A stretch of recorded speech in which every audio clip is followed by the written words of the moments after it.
Qayerda yashaysiz siz? Qo'llaringizdan qavarib ketibdi. Nima ish qilasiz? Mana shuni terib yurib ish qilyapmiz. Uyda farzandlar bormi? Endi ikkita o'g'lim bilan nevaram invalid.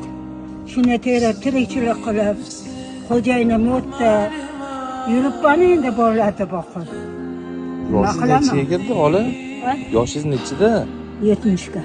Mashalloh, hammamizga nasib qilsa shuni yoshlar. Nima qilay? Bolalar mayda bo'lsa, uylash kerak ularni. Va maktabga istibosh qilish kerak, boshqa qilish kerak. Mana qo'llarim qorayib ketdi. Mana hozir borib oyoq qo'lni yuvamiz. Aha. Bolalarni istibosh nimasi bor, ovqat deganda. Ola, men sizga ozgina ehson beraman hozir, xo'p?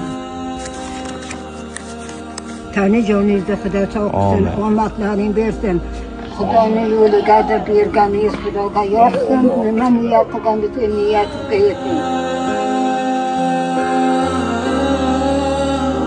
Ayol 70 yoshda ham farzandlarim oilam deb harakat qilyapti. Nima deymiz?